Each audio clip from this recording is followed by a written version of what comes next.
विजय psycho बारेमा के भन्न चाहन्छ? विजय बाबु जिन्दाबाद। उहाँको म एकदमै मुक्त कण्ठले तारिफ मात्रै होइन, आरती उतार्छु, हनुमान चालिसा जप्छु, उहाँको भजन गाउँछु। यद्यपि महान देश नेपालमा महापुरुष विजय बाबुको अवतरण भएको छ।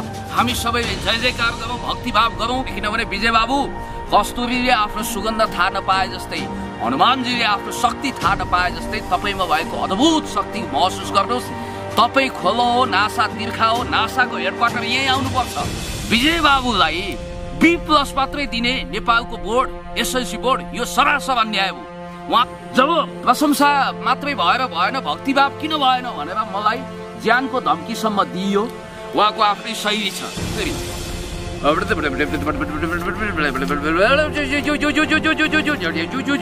शैलीमा उहाँले वाचन गरेर एकैछिनमा किताब सकेर हामीलाई आश्चर्यचकित बनाइदिनु हुनेछ भन्ने आशा गरेको थिएँ। चिसो भनेकै कोका-कोला, पत्रकार भनेकै ऋषि धवला भने जस्तो रिपोर्टर्स क्लबमा ऋषिको अखडामा जम्मा भएका पत्रकार भनेका कुनै बाहिर टाइम फिटिङ भित्र जुम्राका मिटिङ भएका केरकार शाखाका हवलदार थिएनन्।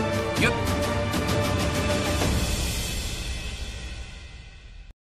पुणे सर, स्वागत छ यहाँलाई सम्पूर्ण मिडियामा। 10 औँला जोडेर, जम्ला हात जोडेर हार्दिक नमस्कार। के छ हालखबर तपाईँ? सन्चै छु। हजुरको यसो हेर्दाखेरि निराश देखिनुहुन्छ, खास के हो? धपेडी छ, दौडधुप छ। भर्खरै महानायक राजा समालज्यूको भाइलाई हार्दिक श्रद्धाञ्जली व्यक्त गर्दै, महानायकज्यूसँग संवेदना प्रकट गर्दै भर्खर आएको छु। यो शोकको घडीमा वास्तवमा यो अनुहार हँसिलो भएर हिँड्ने कुरा पनि भएन। मलामी जाँदा ब्यान्ड बाजा ठोक्दै, चिठा परे पनि ब्यान्ड बाजा ठोक्दै नाच्दै गाउँदै जानु हुँदैन र जन्ती गएको बेला शोकमग्न अनुहार लिएर हिँड्नु हुँदैन। यतिखेर शोकको घडी हो, त्यसकारण मेरो अनुहार मलिन देखिएको। ठिकै छ। तपाईँको पछिल्लो समयमा विजय शाहीसँगको जुन तपाईँको भेट भएको थियो होइन, रिपोर्टर्स क्लबमा, तपाईँले किताबहरू पनि लिएर जानुभएको थियो। उहाँले चाहिँ त्यहाँ पढ्नु भएन, यसको लागि छुट्टै हामी सल्लाह गरेर अर्कोचोटि बसौँला भन्नुभएको थियो होइन। तपाईँको विषयमा युट्युबमा जोडिएर धेरै कुराहरू आए होइन, वाद विवाद पनि आए। खास कुरो के हो? अब हामी जस्ता साधारण मनुष्यले धर्रा चढेर उहाँलाई हेर्नुपर्छ।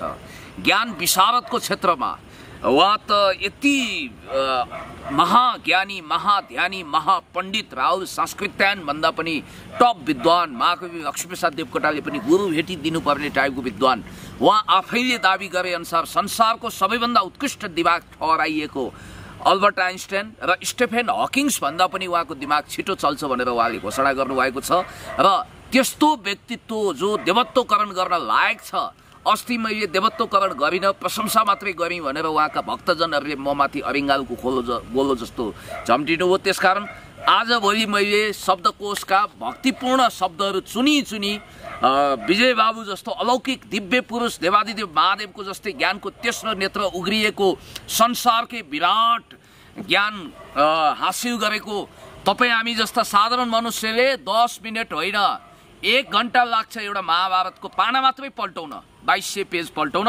उहाँले त हेर्नुहोस् त 10 मिनटमा भित्र त पल्टाइकन, पढिकन, बाँचिकन, लेखेर पनि सिद्ध्याइदिनुहुन्छ भन्ने बित्तिकै यति अलौकिक दिव्य विराट पुरुष जसको विषयमा सायद कुराकानी गर्न मेरो औकात हैसियत पनि पुग्दैन होला।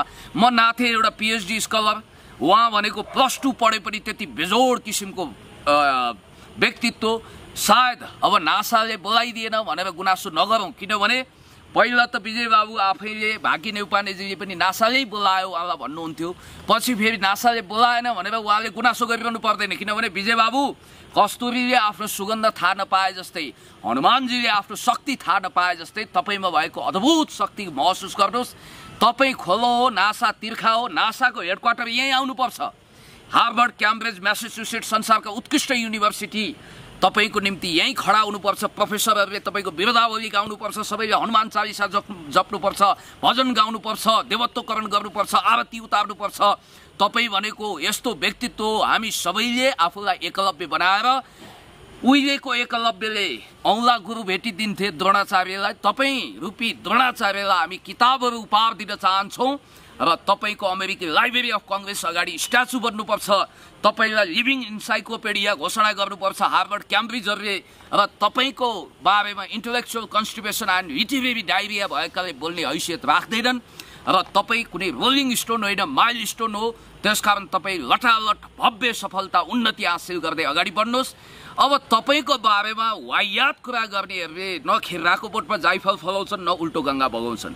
विजय बाबुलाई B+ मात्रै दिने नेपालको बोर्ड, SLC बोर्ड, यो सरासर अन्याय हो।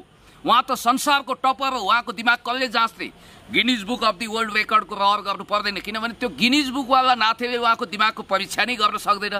त्यसकारण उहाँ भनेको त देवादिदेव महादेव जस्तै ज्ञानको तेस्रो नेत्र उग्रिएको वाचन शिरोमणि पण्डित नारायण पोखरेल भयो। उहाँलाई गुरु थाप्ने उहाँको हेर्नुहोस् कति सुमधुर छ वाचन कला। मेरो बुवाहरू उहिले अब पहिला रामायण एक दिनस नारद सत्य लोक पुगिगया लोको गरौँ हित भनेर सारा रामायण वाचन गर्नुहुन्थ्यो। उहाँको आफ्नै शैली छ वाचन गर्ने। त्यसकारण यस्तो एक युगमा एकचोटि जन्मने विराट प्रतिभा, सारा दुनियाँले ईर्ष्या गर्ने डोनाल्ड ट्रम्प अमेरिकी राष्ट्रपति, रुसी राष्ट्रपति भ्लादिमिर पुटिन, चिनिया महामहिम राष्ट्रपति सी जिनपिङ, अनि त्यसपछि बेलायतको प्रधानमन्त्री बोरिस जोन्सन, इरानका सर्वोच्च धर्मगुरु आयतुल्लाह अली खुमेनीले रेड कार्पेट ओछ्याउन, सेल्फी खिच्न अनि उहाँलाई लन्च डिनर गर्न आतुरीका साथ पर्खिरहेका होलान्। त्यसैले गर्दा म भन्छु आज यो हिमवत खण्ड, यो महान देश नेपालमा महापुरुष विजय बाबुको अवतरण भएको छ। हामी सबैले जय जयकार गरौँ, भक्तिभाव गरौँ, पुष्पगुच्छ अर्पण गरौँ, रथारोहण गरौँ। सबै पत्रिकाहरूले उहाँको विशेषाङ्क निकालुन्, कविहरूले कविता लेखुन्, गीतकारहरूले गीत लेखुन्, गायकहरूले गाउन् र सायद यो देश गौतम बुद्धको देश हो, सगरमाथाको देश हो भन्ने कुरामा अर्को एउटा चिज थपिन्छ, यो विजय बाबुको पनि देश हो।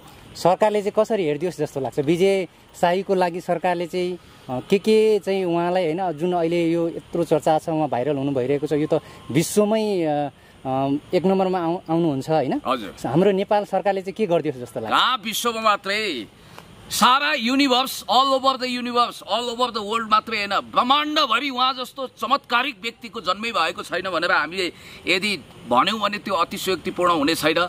जसरी 2013मा एकजना गुगल बोय भनेर चिनिने आदित्य दाहालले युक्रेनको राष्ट्रपति को भनेर पत्रकारले जोरी खोज्दा पेट्रो पेरिसिनको भनेर लेखेर सबलाई चकित पारिदिनु भएको थियो। विजय बाबुले पनि तपाईँले देख्नुभयो, दुनियाँ चकित पार्नु भएको छ। उहाँलाई युग पुरुष घोषणा गर्नुपर्छ, अभिनन्दन गर्नुपर्छ। म तपाईँलाई भन्न चाहन्छु, अस्ति मैले उहाँमाथि केही आरोपको वर्षा गर्ने हेर्दा मुखभरिको जवाफ दिनुहोस् भनेर झोलाभरि पैसा होइन किताब बोकेर गएको थिएँ, ताकि उहाँले बोलाउनु हुनेछ। पुण्य गौतम दाई, तपाईँसँग भएको त्यही 4वटा किताब होइन, ग्रेभियल गार्सिया मार्केजको 100 Years of Solitude जुन मैले यहाँ ल्याएको छु, नोबल लरिएट, त्यसै गरी महाभारत, त्यसै गरी गरुड पुराण, त्यसै गरी political order in changing society, युगशालाको द म्याजिक पर्सपेक्टिभ आदि इत्यादि किताब कुन पेजबाट कुन वाचन गरेर सुनाइदिउँ भनेर खर फेरि उहाँको आफ्नै शैली छ।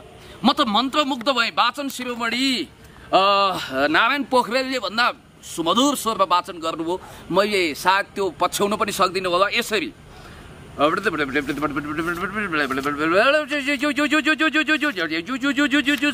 उहाँले वाचन गरेर एकैछिनमा किताब सकेर हामीलाई आश्चर्यचकित बनाइदिनु हुनेछ भन्ने आशा गरेको थिएँ। चिसो भनेकै कोका कोला, पत्रकार भनेकै ऋषि धवला भने जस्तो रिपोर्टर्स क्लबमा ऋषिजीको अखडामा जम्मा भएका पत्रकार भनेका कुनै बाहिर टाई फिटिङ भित्रभित्र जुम्राका मिटिङ भएका केरकार शाखाका हवलदार थिएनन्। यो देशका उत्कृष्ट पत्रकारहरू थिए, उत्कृष्ट मस्तिष्क थिए। त्यसकारण सबैलाई सयौं क्यामेराको बीचमा हुन त भोलि उहाँलाई रहरला CNN, BBC, Al Jazeera, International Herald Tribune, New York Times, Washington Post जस्ता संसारका खुङखार अखबारले उहाँको विषयमा लेख्लान्। टेलिभिजनले प्रत्यक्ष प्रसारण किन गरेनन् मलाई आश्चर्य लागेको छ। र उहाँ जस्तो अद्भुत अलौकिक दिव्य पुरुषको जन्म हुनु भनेको देवत्वकरण गरेको ठाने पनि ठान्नुहोस्, आरती उतारेको ठाने पनि ठान्नुहोस्। उहाँलाई सुमेरु पर्वत बनाएर हामीले गणेश परिक्रमा गर्नु जरुरी छ र उहाँ भित्र भएको विराट प्रतिभालाई बुझौँ, चिनौँ र उहाँ जीवित सम्पदा हो। अब कहिले भेट्नुहुन्छ? भेट्ने केही छ योजना? उहाँले चाहनुभयो भने छिट्टै भेट्नुहुन्छ। उहाँले भन्नुभएको थियो, पुण्य गौतम दाई तपाईँलाई म छिटोभन्दा छिटो फोन गर्नेछु र सारालाई साक्षी राखेर डेमो देखाउनेछु। अब चिठी आएन भन्ने गीत सुनेका थियौँ, फोन आएन भनेर म त निराश छु। तपाईँले त मिडिया किन्नुभयो भन्ने आरोप छ त तपाईँलाई?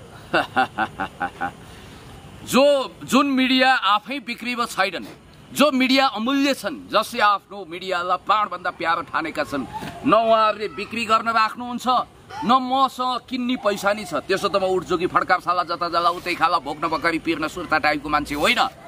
म पनि जग्गा बेची भने सकौँला, तर मलाई मिडिया किन्ने कुनै सोख छैन। अब उहाँले किन्नुभयो भनेर पनि नभन्नुहोस् तपाईँहरू, किनभने खबरदार उहाँलाई कसैले पनि +2 मा उत्कृष्ट नतिजा निकाल्न 18 घण्टा किन पढ्नु पर्यो तपाईँ जस्तो दिव्य चेतनाको मान्छेले भनेर नभन्नु होला। र उहाँलाई लाइब्रेरी के अरे Guinness book of the world रेकर्डमा नाम नलेखाएकोमा एउटा साधारण संस्थामा तपाईँले किन लेखाउनु भयो भनेर नभन्नु होला। उहाँ भनेको गिनिज बुक भन्दा पनि माथिको व्यक्ति। अब पुण्य गौतमले मिडिया किन्छ भन्नु र खिर्राको बोटमा जाइफल फल्छ भन्नु उयो सत्य बोलिरहन्छ, अगाडि बढिरहन्छ, काम गरिरहन्छ। विजय बाबु जस्ता विराट असाधारण प्रतिभाको जय जयकार गरिरहेको छ। अब अहिले अँध्यारो भएको अवस्था छ, रात पनि पर्यो होइन। विजय साईको बारेमा के भन्न चाहन्छ?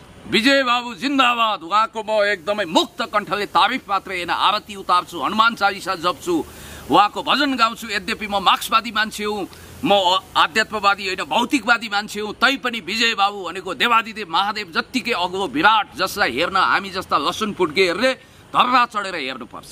धेरै उडाए जस्तो लागेन तपाईँलाई? उडाए उडाउने के म पाइलट हो र? उडाउने म न ड्राइभर हुँ न उडाउने पाइलट हुँ। मैले त तपाईँहरूले फेरि यो भन्न खोज्नु भएको होला बेलुन बनाएर किन उडाएको? बेलुन रूपी एउटा नाजुक हावा भरिएको चिज होइन विजय बाबु, जसमा सानो आरोपको शेषकोले प्याट्ट फुटाओस्, त्यो होइन। विजय बाबु भनेको एउटा जम्बो जेट जस्तो हो, उहाँ विराट व्यक्तित्व हो। मैले तपाईँलाई भनिहालेँ, उहाँको तुलना आज पृथ्वीमा 7 अरब मान्छे मध्ये कसैसँग हुँदैन। तपाईँ नेकपाको कार्यकर्ता होइन, तपाईँकै सरकार छ, उहाँलाई चाहिँ के फेसिलिटीको आवश्यकता छ? अब सुरक्षाको पनि कुरा आउला होइन, यतिको चर्चा भइसकेपछि तपाईँ यहीँबाट आह्वान गर्नुहोस्। होइन, उहाँ त ग्लोबल ह्युमन भइसक्नुभयो, उहाँले त पृथ्वीभरिको अधिकार राख्नुहुन्छ क्या। उहाँले मलाई सेक्युरिटी थ्रेट भयो भन्नुभएको छ।